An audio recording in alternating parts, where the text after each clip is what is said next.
Él lo tenía todo: poder, dinero, un imperio que moldeaba la ciudad. Pero el destino, en un semáforo en rojo, le puso enfrente lo único que de verdad importaba. Vio a su exnovia esperando un Uber con 3 niños de 6 años. Y su mundo se partió en dos cuando vio que eran idénticos a él. El mundo de Mateo era una sinfonía de éxito y poder, y él era su director de orquesta.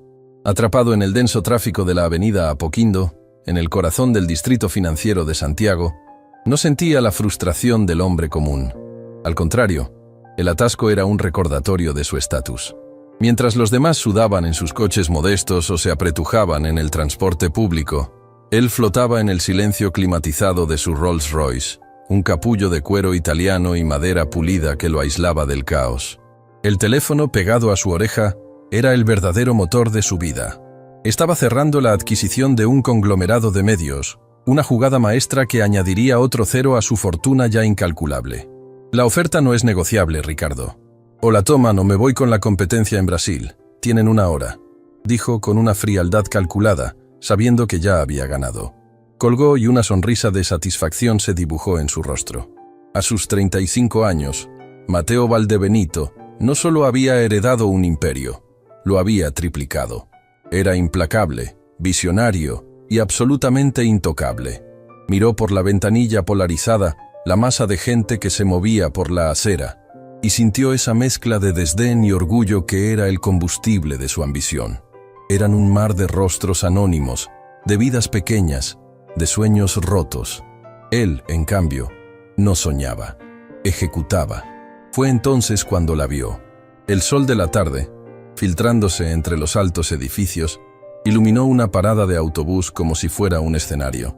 Y en ese escenario estaba ella, una figura que su mente había archivado en las profundidades del pasado, en la carpeta de las cosas que se dejan atrás para poder volar más alto. Sofía. El nombre le explotó en la memoria con la fuerza de una vieja granada. Hacía 7 años que no la veía, desde la noche en que le había dicho las palabras más crueles de su vida. Se veía igual, pero diferente.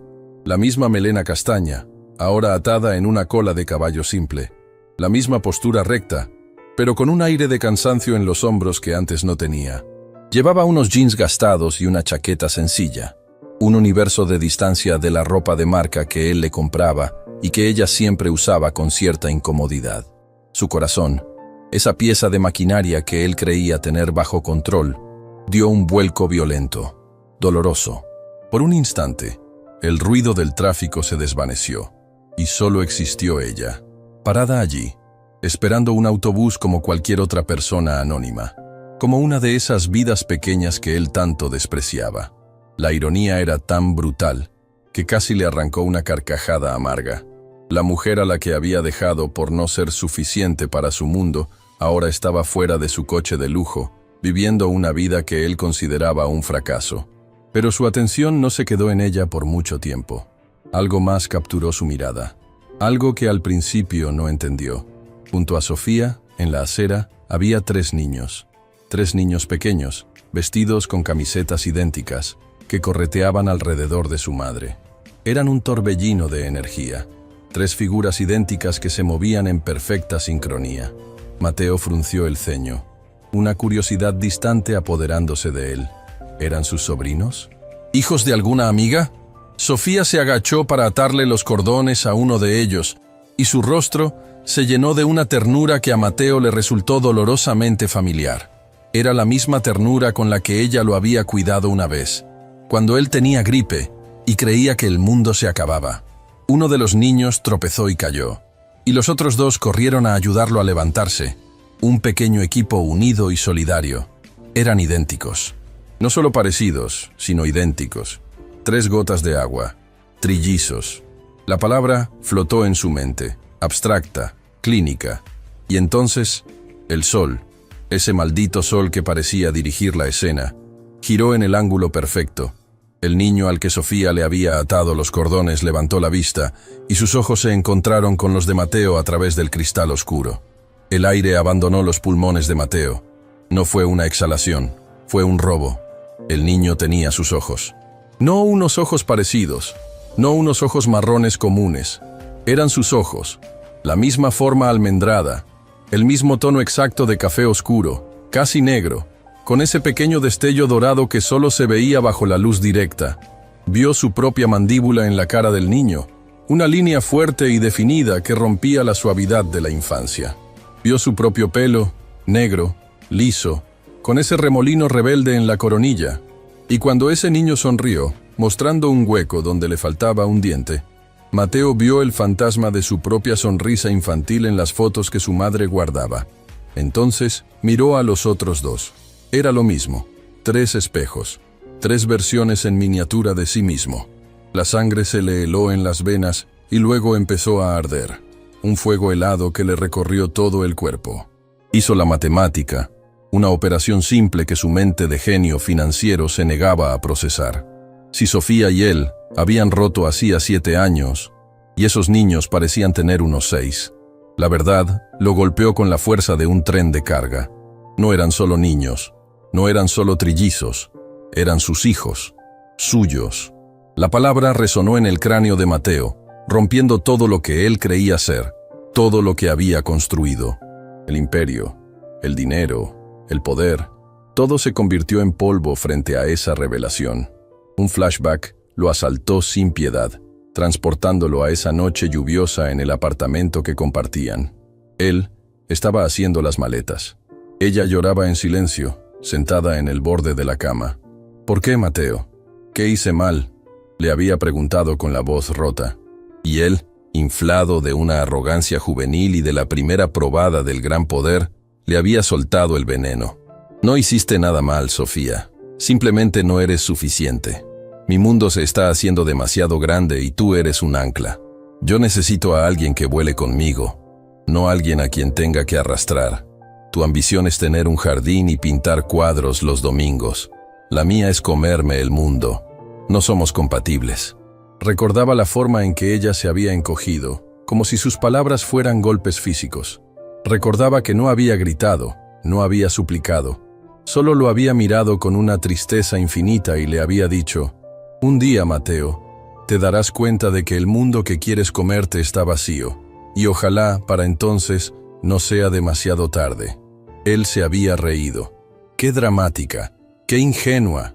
Ahora, sentado en su jaula de oro, esas palabras proféticas le quemaban como ácido. El sonido de una puerta de coche cerrándose lo trajo de vuelta al presente. Un Uber, un maldito Toyota Yaris gris, se había detenido justo delante de la parada de autobús. Sofía abrió la puerta trasera y, con una paciencia infinita, ayudó a sus 3 hijos a subir. Mateo observó la escena, paralizado, mudo. Vio a uno de los niños presionar la cara contra la ventanilla, dejando una marca de vaho. Vio a Sofía sentarse delante, intercambiando unas palabras con el conductor. Vio cómo la puerta se cerraba, sellando ese pequeño universo familiar del que él nunca había formado parte. Quiso gritar, quiso bajar del coche y correr hacia ellos.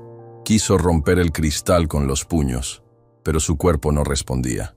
Era una estatua de carne y hueso, petrificada por el shock y una avalancha de arrepentimiento tan colosal que amenazaba con ahogarlo. El Uber se incorporó al tráfico, lento al principio, y luego aceleró, desapareciendo entre la masa de vehículos. Se habían ido. Así de simple. Un semáforo en rojo le había mostrado una vida entera que le pertenecía y que le había sido negada. Y un semáforo en verde se la había vuelto a arrebatar. El silencio en el Rolls Royce era ahora un rugido. El olor a cuero nuevo le daba náuseas. El brillo de la madera pulida le hería los ojos. Su teléfono, que había dejado caer en el asiento, vibró. Era Ricardo, seguramente para aceptar su oferta. El negocio de su vida. Qué ridículo sonaba eso ahora. ¿El negocio de su vida? Acababa de ver pasar la vida de su vida en un coche de segunda mano. El hombre que se creía un rey en su castillo se sintió de pronto como el hombre más pobre y estúpido del planeta. Todo lo que había despreciado de Sofía, su sencillez, su calma, su falta de ambición, se le antojaba ahora como las únicas virtudes que importaban. Ella no había necesitado un imperio para construir un mundo. Había construido 3 pequeños mundos que ahora llevaban su sangre y su rostro. La soledad, Una compañera que él siempre había mantenido a raya con trabajo y conquistas, lo envolvió como un sudario. El hombre que lo tenía todo. ¡Qué gran mentira! No tenía nada. Era un cascarón vacío, un fantasma sentado en un trono de oro. El chofer, un hombre discreto llamado Armando que llevaba años trabajando para él, carraspeó. «Señor Valdebenito, nos movemos. El tráfico ha avanzado». La voz de Armando rompió el hechizo. La parálisis se convirtió en pánico, en una urgencia febril. La adrenalina inundó su sistema, la misma que sentía antes de una adquisición hostil, pero esta vez era diferente. No era por poder, era por desesperación. Se inclinó hacia adelante, su voz sonando extraña, rota, irreconocible para sí mismo. «¡Armando!», ladró, y el chofer dio un respingo, sorprendido por la intensidad. «Ese Uber, el Toyota gris, ¿lo vio?». Armando asintió, confundido. «Sí, señor». Se fue por esa calle. Mateo golpeó el asiento delantero con la palma de la mano, un gesto tan impropio de él, tan fuera de control, que el chofer lo miró por el retrovisor con los ojos abiertos como platos. «¡Sígalo!», gritó, la palabra arrancada desde el fondo de su alma recién descubierta. «No me importa cómo lo haga. Rómpalas todas si es necesario, pero encuentre ese coche. Encuéntrelos». El chofer, sin entender nada pero entrenado para obedecer, pisó el acelerador. El Rolls-Royce, un vehículo diseñado para el lujo y la elegancia, se lanzó hacia adelante con una brusquedad impensable, metiéndose entre los otros coches con la agresividad de un depredador. Mateo tenía el rostro pegado a la ventanilla, el corazón martilleándole en el pecho, los ojos fijos en la dirección en que habían desaparecido. Había comenzado la cacería más importante de su vida. No buscaba una empresa, buscaba su alma. La orden de Mateo desató un operativo que normalmente se reservaba para crisis corporativas o amenazas de seguridad nacional. Desde el asiento trasero de su Rolls-Royce, que ahora se movía con una urgencia depredadora por las calles de Santiago, se convirtió en el general de un ejército privado. Su primer llamado no fue a la policía, sino a Javier, su jefe de seguridad, un exoficial de operaciones especiales, cuya lealtad se medía en cifras con 6 ceros. «Quiero que encuentres un Toyota Yaris gris, patente de Uber, que recogió a una mujer y 3 niños en Apoquindo con el Golf hace menos de 10 minutos», ladró Mateo al teléfono. Su voz era un látigo. «Usa todo, cámaras de la ciudad, contactos, seguimiento satelital si es necesario. Quiero la dirección de destino, la quiero hace 1 hora. No me importa el costo». Javier, acostumbrado a las excentricidades de su jefe, no hizo preguntas. Solo dijo: «Considérelo hecho, señor». La máquina se puso en marcha. Mateo sabía que en menos de media hora tendría una ubicación. Su poder, que momentos antes le había parecido una farsa, volvía a ser una herramienta útil, un arma para calmar el pánico que lo carcomía por dentro. Mientras el coche seguía una ruta a ciegas, guiado por la intuición de Armando, la mente de Mateo era un torbellino. ¿Qué iba a decir? ¿Qué derecho tenía a decir algo? Él no era un padre, era un donante de esperma ausente, un fantasma genético. La imagen de los 3 rostros idénticos, sus rostros, se repetía en un bucle infinito. Cada repetición era una nueva puñalada de un arrepentimiento que apenas empezaba a comprender. Mientras esperaba los resultados, un recuerdo lo emboscó, tan vívido que sintió el olor del café que Sofía siempre preparaba por las noches. Habían estado juntos casi 2 años. Él acababa de cerrar su primer gran negocio solo, sin la ayuda de su padre. Llegó al apartamento eufórico, borracho de éxito. Sofía lo esperaba, no con champán, sino con una sonrisa tranquila y un cuaderno en la mano. «Mira, Mati», le dijo, usando ese apodo que nadie más se atrevía a pronunciar. Le mostró un dibujo. Era un boceto torpe pero lleno de cariño. Una casa pequeña, de un solo piso, con un gran ventanal, un perro durmiendo en el porche y un jardín lleno de flores desordenadas. «He estado pensando», le dijo ella con los ojos brillantes. «No necesitamos una mansión como la de tus padres. Solo algo nuestro.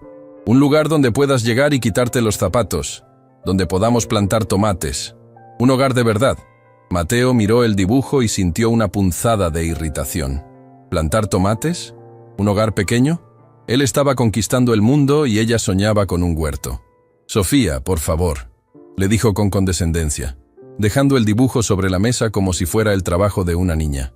«Piensa en grande. Piensa en un penthouse con vistas a toda la ciudad, en viajes a París, en codearte con la gente que importa. Esto es pequeño. Es un sueño pequeño». Recordaba perfectamente cómo el brillo de los ojos de ella se había apagado, cómo había cerrado el cuaderno lentamente. No es un sueño pequeño, Mateo. Es un sueño profundo. Él no lo entendió entonces. Ahora, la profundidad de ese sueño lo estaba ahogando. El teléfono sonó, arrancándolo de su tortura. Era Javier. «La tenemos, señor. La carrera terminó en la comuna de La Florida, calle Walker Martínez, cerca del paradero 20. Le envío la dirección exacta a su GPS. La casa es pequeña, de fachada blanca con rejas negras. La Florida». El nombre resonó en la cabeza de Mateo. Estaba a un mundo de distancia de su mansión en Vitacura. Era un barrio de clase media, de familias trabajadoras, de vida real. Un lugar que él solo veía desde el helicóptero cuando volaba hacia su casa de campo. «Voy para allá», dijo, y colgó. Le dio la dirección a Armando, quien asintió y cambió el rumbo. A medida que el Rolls Royce se adentraba en las calles de La Florida, el paisaje cambiaba drásticamente. Los impecables edificios de cristal y las boutiques de lujo dieron paso a casas más modestas, a pequeños comercios, a grafitis en los muros y a niños jugando en las veredas. Mateo se sentía un extraterrestre, un invasor en su nave espacial de lujo. Cada metro que avanzaba, su corazón latía más fuerte, una mezcla de terror y una extraña, retorcida esperanza. ¿Y si se había equivocado? ¿Y si solo era un parecido increíble?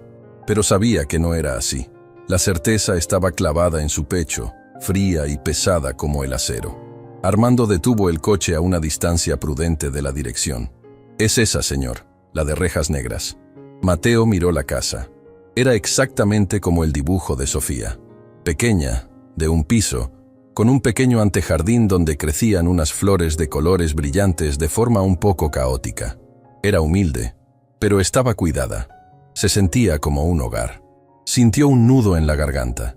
Se quedó allí sentado, incapaz de moverse, durante lo que parecieron horas. ¿Qué hacía? ¿Bajaba y golpeaba la puerta? ¿Qué le diría al fantasma que había creado?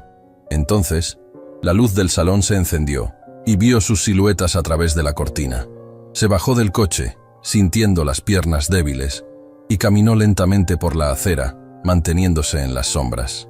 Se acercó a la ventana, el corazón en la boca, sintiéndose un acosador, un pervertido, y lo que vio lo rompió en 1000 pedazos. Sofía estaba en el suelo, sentada con las piernas cruzadas sobre una alfombra de colores.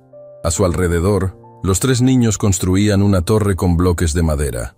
Se reían a carcajadas cada vez que la torre se derrumbaba. No había iPads, ni consolas de videojuegos de última generación, ni niñeras uniformadas.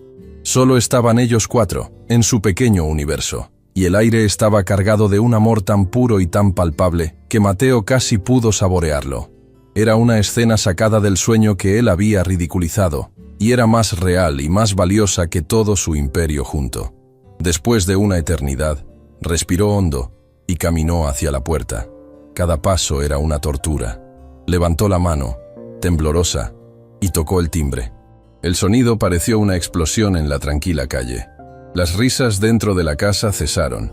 Oyó la voz de Sofía diciendo: «Quédense aquí, mis amores, ya vuelvo». Oyó sus pasos acercándose a la puerta, y cada uno era un martillazo en su pecho.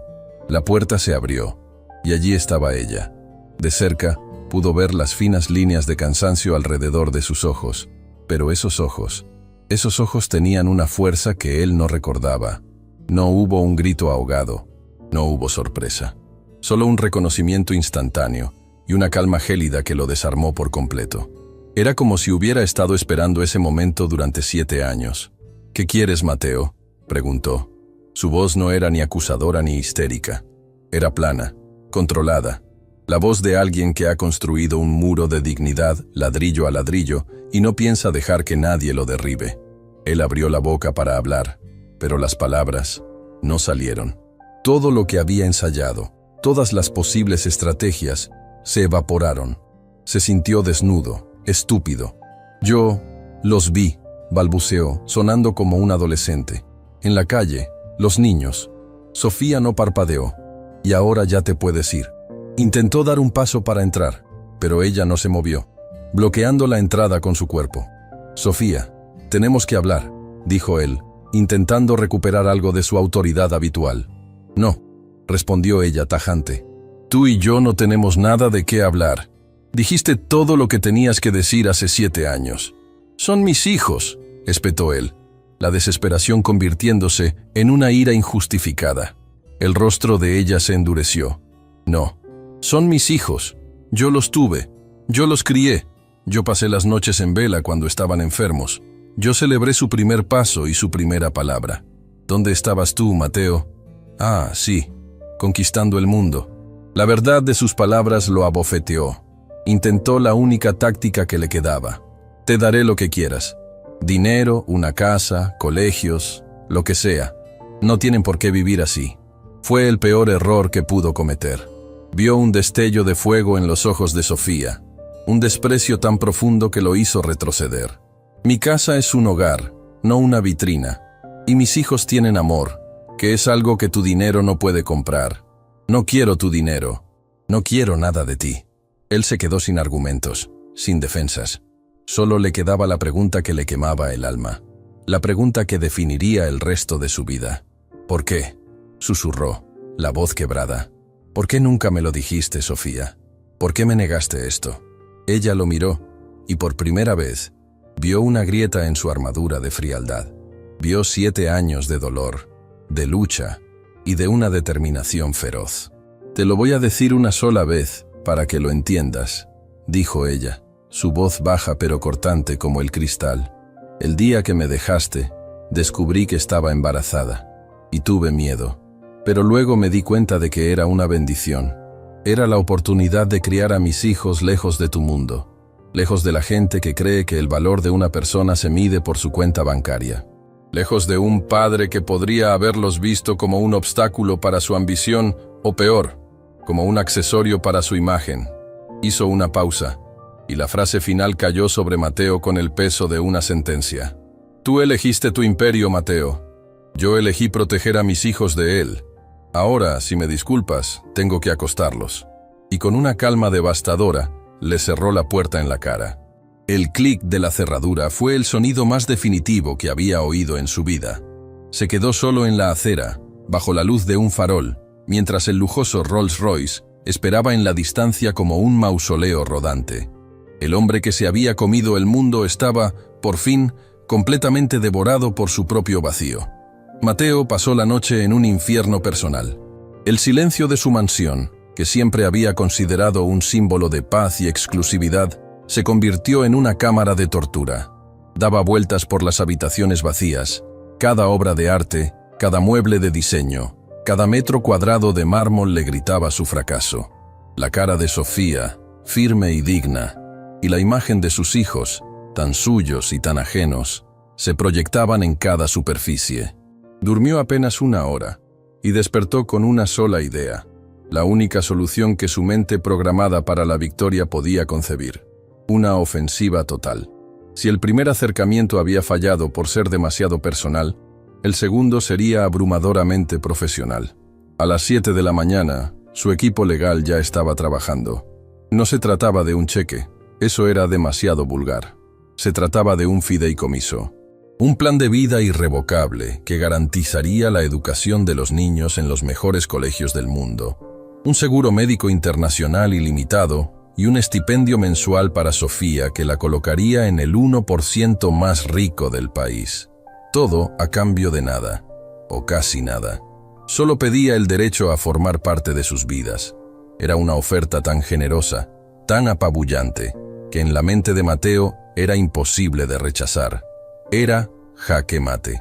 Con los documentos preparados por sus abogados, se dirigió de nuevo a la Florida, esta vez con la confianza restaurada del hombre que sabe que tiene la carta ganadora. Cuando Sofía le abrió la puerta, su expresión era aún más fría que el día anterior. Vio la carpeta de cuero en la mano de Mateo y sus ojos se entornaron. No lo invitó a pasar. Se quedó en el umbral, una guardiana impenetrable. Antes de que digas nada, empezó él, con un tono que pretendía ser conciliador. Quiero que veas esto. No es caridad, Sofía. Es su derecho. He creado un fideicomiso para los niños. Su futuro estará asegurado para siempre. Podrás dejar de trabajar, mudarte a donde quieras, darles todo lo que merecen. Le extendió la carpeta. Sofía la miró como si contuviera veneno. No la tocó. Su mirada subió lentamente desde la carpeta hasta los ojos de Mateo, y él sintió un escalofrío. Lo que mis hijos merecen, Mateo, ya lo tienen, dijo ella. Su voz era seda y acero. Tienen una madre que los ama, tienen estabilidad y tienen paz. Lo que tú llamas su derecho es una jaula de oro. Quieres comprarte un lugar en sus vidas porque no tienes idea de cómo ganártelo. Él se quedó sin palabras. ¿Rechazas esto? ¿Rechazas millones por orgullo?, preguntó, incrédulo. Ella soltó una risa corta, sin alegría. ¿Orgullo? No, Mateo, se llama dignidad.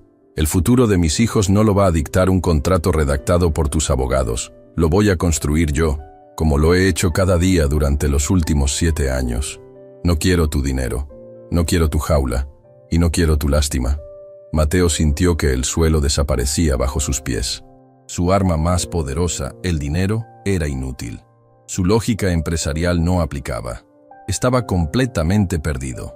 ¿Entonces qué?, preguntó, la voz teñida de una desesperación que ya no podía ocultar. ¿Nunca los voy a conocer? ¿Vas a negarme eso para siempre? Sofía lo estudió durante un largo momento, y él tuvo la sensación de que estaba siendo evaluado de una forma completamente nueva. Ya no era el millonario poderoso, era solo un hombre patético y suplicante. Finalmente, ella suspiró. No soy tú, Mateo. No soy cruel. No les negaría a mis hijos conocer a su padre, por muy ausente que haya sido, pero será en mis términos. Absolutamente todos. Él asintió, dispuesto a aceptar cualquier cosa. Lo que sea. Las reglas de ella eran simples, y cada una era una bofetada a su ego. Los verás una vez a la semana. En un lugar público. El Parque Bustamante, el sábado a las 4. Yo estaré presente en todo momento. No habrá regalos caros, nada que cueste más que un helado. No harás promesas que no puedas cumplir. Y a la primera señal de que tu presencia les está haciendo daño, o de que intentas usar tu influencia, esto se acaba. ¿Entendido? Entendido. Era una rendición incondicional. El sábado llegó como el día del juicio final. Mateo, que estaba acostumbrado a presidir juntas directivas y a negociar con jefes de Estado, nunca había estado tan nervioso en su vida. Se puso y se quitó 4 atuendos diferentes antes de decidirse por unos pantalones caqui y una camisa de lino, intentando parecer casual, un concepto que le era totalmente ajeno. Llegó al Parque Bustamante media hora antes, sintiéndose un espía en territorio enemigo. El parque estaba lleno de familias, de risas de niños, de padres empujando columpios. Un mundo vibrante y feliz del que él no formaba parte. Vio a Sofía llegar puntual, con los 3 niños de la mano. Llevaban la misma ropa sencilla, pero parecían brillar. Cuando se acercaron, el corazón de Mateo empezó a latir tan fuerte que temió que se le saliera del pecho. «Hola», dijo, su voz sonando forzada. Sofía asintió. «Niños, este es Mateo», dijo ella, sin añadir el título de papá. Era solo un nombre. Los 3 niños lo miraron con una curiosidad cautelosa. Eran aún más parecidos a él en persona. Bruno, el que parecía más tímido, se escondió detrás de las piernas de su madre. Nico, el de la mirada curiosa, lo examinó de arriba abajo. Y Lucas, el que le había sonreído en la calle, lo miró con una abierta desconfianza, sus bracitos cruzados sobre el pecho.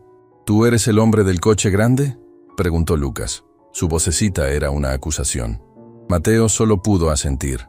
Lo que siguió fue la hora más larga y humillante de la vida de Mateo. Intentó jugar. Compró 3 pelotas de fútbol, rompiendo la primera regla antes de empezar. Intentó enseñarles a chutear, pero sus instrucciones sonaban como un plan de negocios. Optimiza el ángulo de impacto, coordina la fuerza cinética. Los niños lo miraban sin entender. Sofía suspiró y negó con la cabeza desde el banco donde observaba todo. Intentó empujarlos en los columpios, pero lo hizo con demasiada fuerza, y Bruno se asustó. Intentó comprarles algodón de azúcar, pero Sofía se lo prohibió. Era un inútil, un CEO multimillonario, un titán de la industria, y no era capaz de conectar con 3 niños de 6 años, con sus propios hijos. Se sentía observado y juzgado por todos los demás padres del parque, que interactuaban con sus hijos con una facilidad natural que a él le parecía física cuántica. Derrotado, se sentó en el suelo, a una distancia prudente, y simplemente los observó jugar entre ellos, sintiendo una punzada de envidia por el vínculo perfecto que compartían. Eran un equipo, un clan, y él era el extranjero. Desesperado, con la mirada perdida en el suelo, su mente voló de nuevo a ese recuerdo con Sofía. La casa, el jardín, las estrellas. Recordó cómo, en sus primeras citas, la había impresionado no con dinero, sino contándole sobre las constelaciones, una afición que había heredado de su abuelo. Sin pensar, cogió una pequeña rama y empezó a dibujar en la tierra polvorienta. Dibujó a Orión, con sus 3 estrellas características en el cinturón. «Ese es el cazador», murmuró para sí mismo, perdido en la nostalgia. Y esas 3 estrellas son las 3 Marías. De repente, una pequeña sombra se cernió sobre su dibujo. Levantó la vista. Era Nico, el curioso. Se había acercado en silencio y miraba el dibujo con fascinación. «¿Qué es eso?», preguntó. Mateo, sorprendido, carraspeó. Es un mapa de estrellas. Se llama Orión». Nico se agachó a su lado, su pequeña rodilla casi rozando la de Mateo. «¿Y por qué es un cazador?». Por primera vez, Mateo no pensó como un CEO. Pensó como alguien que cuenta una historia. «Bueno, la leyenda dice que persigue a un toro por el cielo». Empezó a hablar, su voz más suave, más natural. Le habló de Escorpio, del carro, de la estrella polar. Nico escuchaba, absorto, haciendo preguntas inteligentes. Por un momento, un brevísimo momento, se olvidó de todo. Solo eran 2 personas, una grande y una pequeña, compartiendo un secreto dibujado en el polvo. Levantó la vista y sus ojos se encontraron con los de Sofía, que seguía sentada en el banco. La hostilidad en su mirada se había atenuado, reemplazada por una expresión que Mateo no pudo descifrar. Era una mezcla compleja de dolor, sorpresa y quizás, solo quizás, una minúscula chispa de algo más. No era esperanza, era demasiado pronto para eso. Era reconocimiento. El reconocimiento de que, bajo las capas de arrogancia y poder, quizás quedaba un vestigio del hombre del que una vez se había enamorado, el hombre que sabía hablar de las estrellas. La hora se había cumplido. Sofía se levantó y llamó a los niños. «Es hora de irnos». Nico se despidió de Mateo con un tímido «adiós» y corrió junto a su madre. Lucas le lanzó una última mirada de sospecha y Bruno ni siquiera lo miró. Mientras los veía alejarse, Mateo no se sintió como un conquistador derrotado. Se sintió como un explorador que acababa de encontrar un pequeño claro en una jungla impenetrable. No había ganado nada, pero por primera vez veía un camino que no se podía comprar, solo se podía caminar. Y mientras se quedaba solo en el parque, con el dibujo de Orión a sus pies, comprendió que el fracaso de su dinero era, paradójicamente, su única oportunidad de éxito.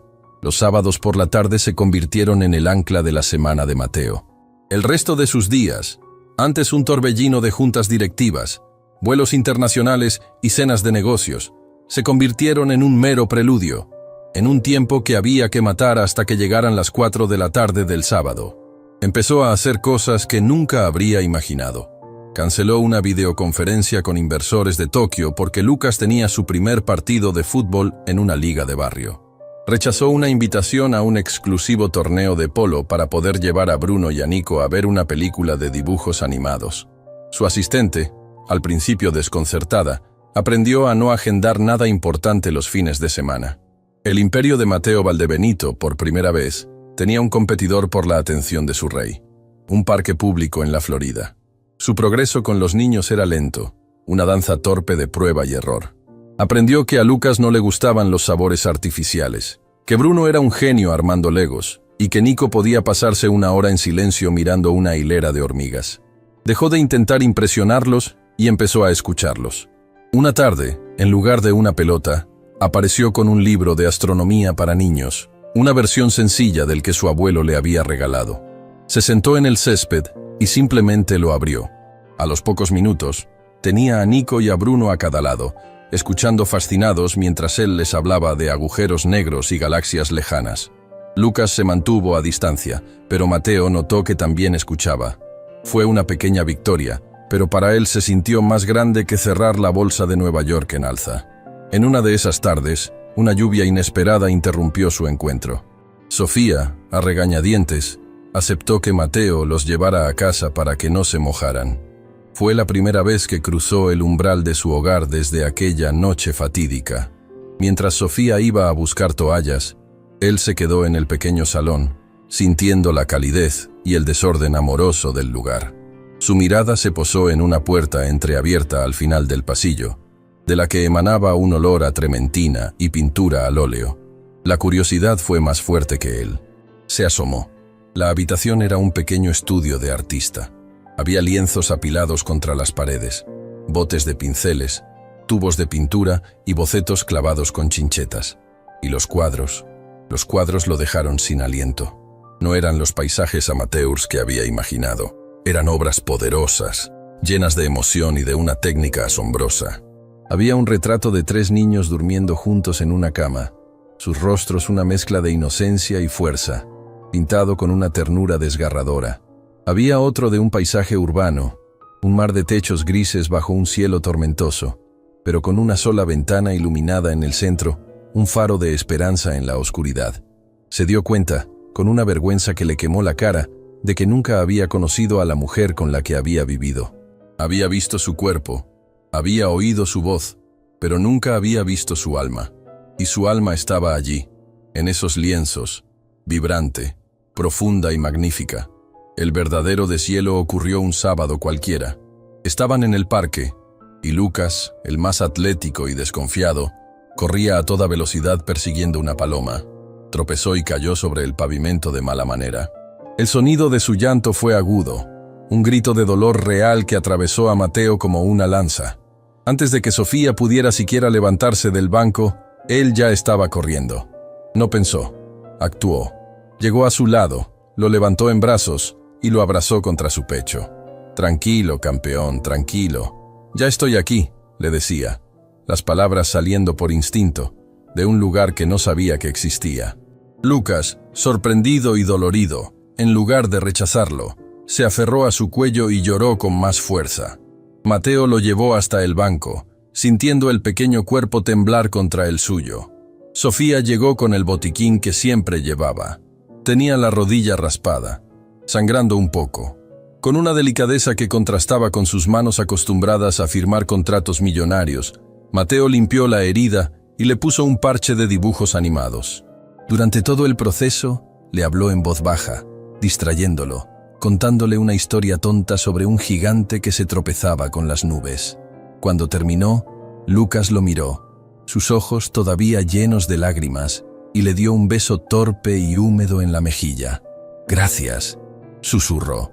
En ese instante, el corazón de Mateo, esa fortaleza de hielo que había construido durante años, se hizo añicos. Por primera vez en su vida, sintió el peso y la gloria de ser un padre. Y supo, con una certeza absoluta, que no podría volver a vivir sin ello. Pero mientras su nuevo mundo florecía, su antiguo mundo preparaba el contraataque.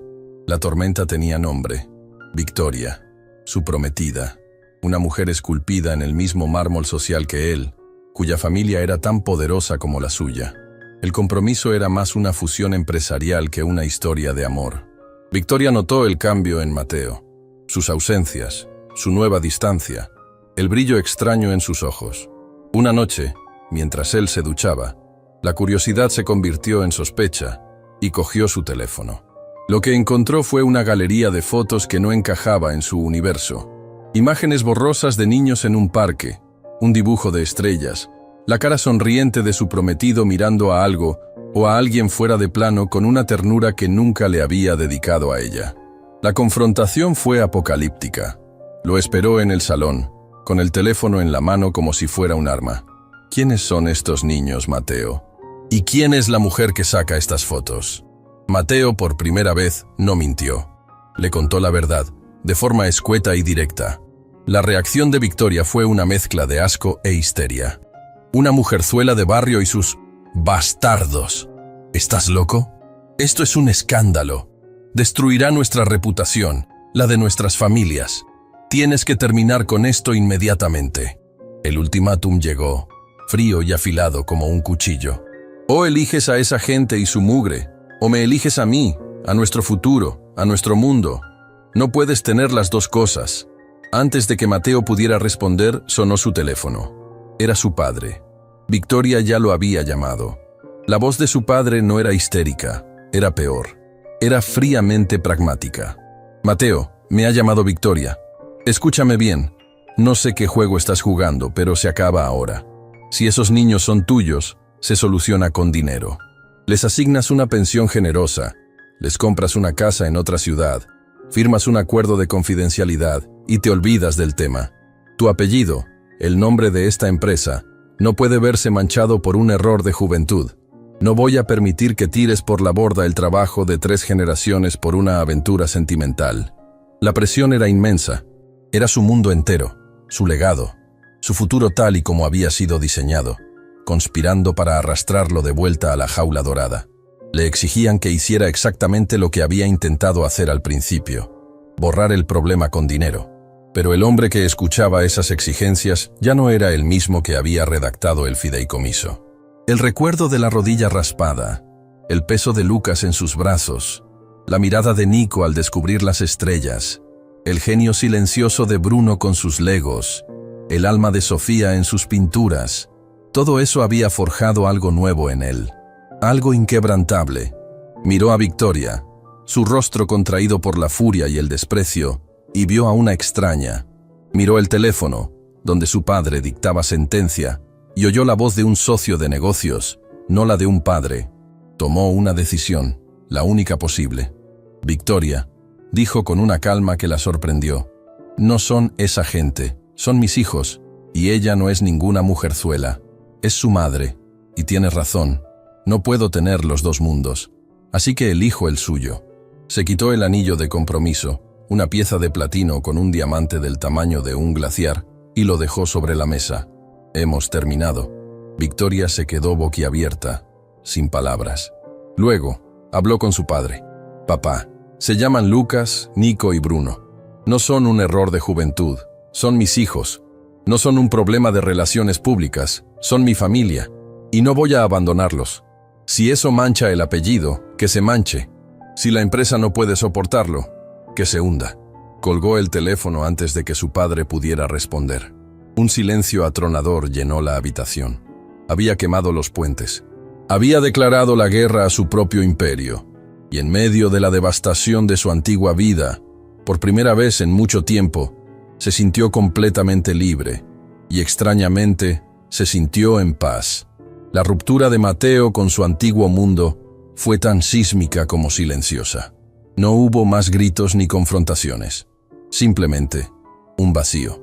Su padre dejó de llamarlo. Sus antiguos amigos dejaron de invitarlo. El asiento a su lado en los eventos de la alta sociedad quedó vacío. Se mudó de la gigantesca y fría mansión de Vitacura a un penthouse moderno pero más humano en Las Condes, un lugar que no se sentía como un mausoleo. Al principio, el silencio fue abrumador, pero pronto se llenó con los sonidos de una nueva vida. Las risas de sus hijos los fines de semana. El raspar de un lápiz sobre el papel mientras ayudaba a Nico con las tareas. Las negociaciones serias con Lucas sobre cuántos minutos de televisión podía ver. Descubrió que la paternidad era una mezcla de diplomacia, logística y un amor tan feroz que dolía. Pero su transformación no estaba completa. Veía a Sofía. La veía luchar para llegar a fin de mes. La veía pintar hasta altas horas de la noche, solo para vender un cuadro ocasional por una suma modesta. Su orgullo le impedía aceptar su dinero directamente, así que Mateo supo que tenía que usar su poder de una manera diferente. No para controlar, sino para empoderar. Recordó a una vieja amiga de la universidad, Inés, que se había convertido en una de las galeristas más respetadas de Santiago, con un espacio de moda en el barrio Lastarria. La llamó. Inés, necesito un favor. Es un poco inusual, le dijo. Le envió fotos de alta calidad de la obra de Sofía, pero sin revelar el nombre de la artista. Solo dime qué piensas, con total honestidad. La respuesta de Inés llegó 2 horas después. Mateo, ¿quién es esta persona? Esto es extraordinario. Tiene la técnica de un maestro y el alma de un poeta. Necesito conocerla.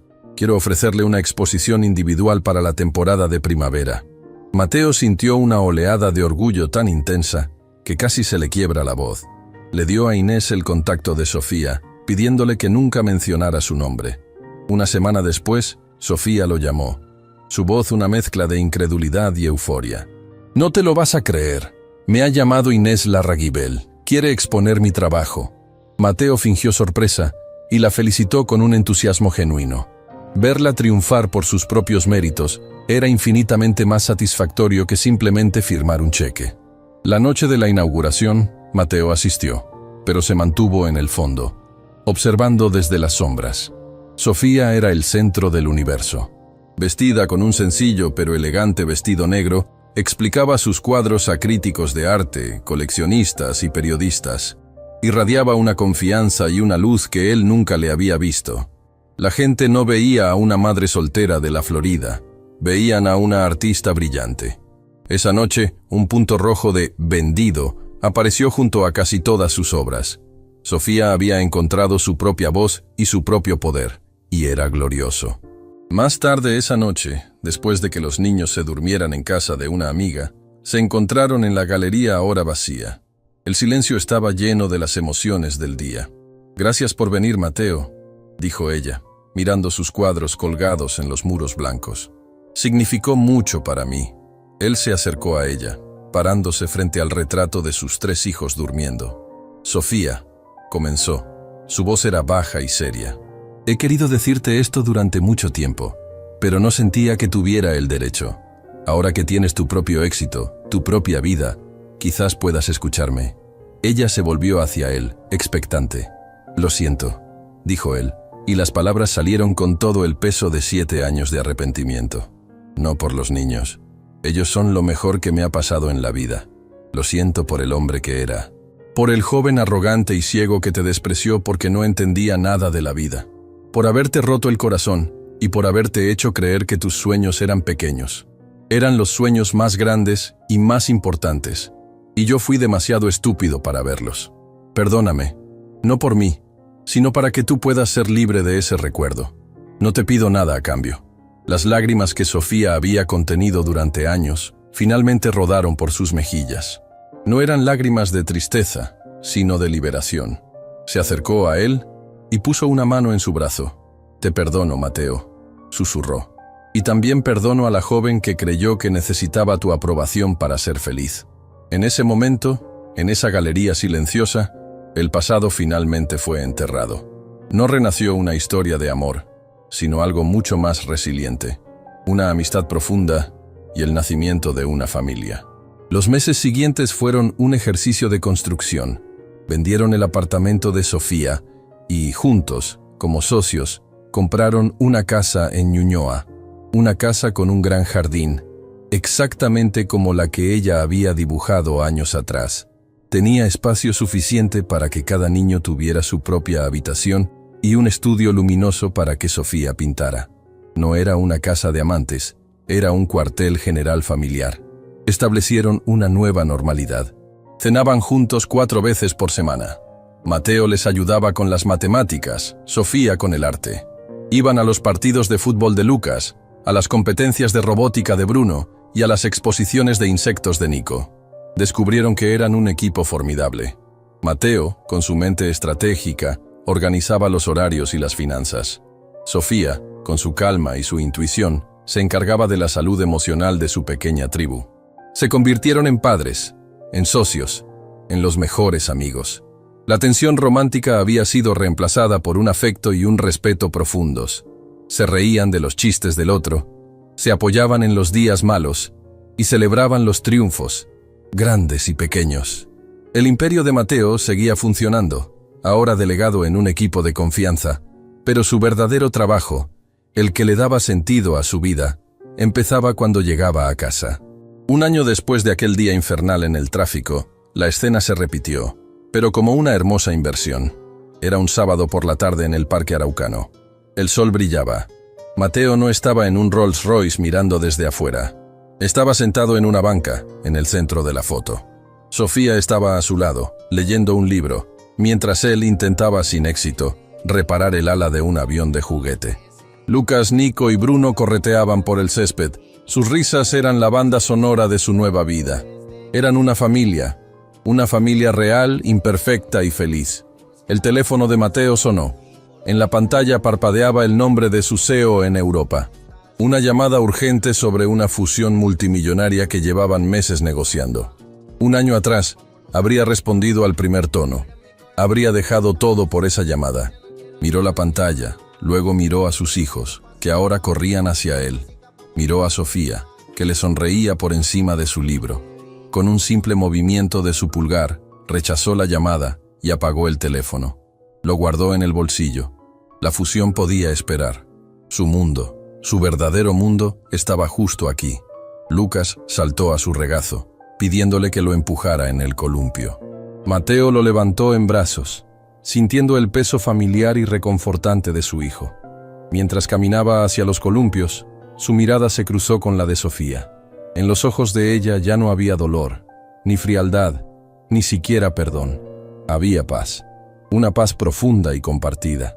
Ella le sonrió, una sonrisa genuina que iluminaba todo su rostro, y él se la devolvió, sintiendo una gratitud tan inmensa que llenaba cada rincón de su ser.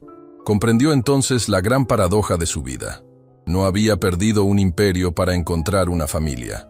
Había tenido que encontrar el verdadero significado de la familia para darse cuenta de que el verdadero imperio no se construye con dinero ni con poder, sino con momentos, con rodillas raspadas, con dibujos de estrellas en el polvo, con risas en un parque al atardecer. El hombre que lo había tenido todo, finalmente, lo tenía de verdad. Fin de la historia.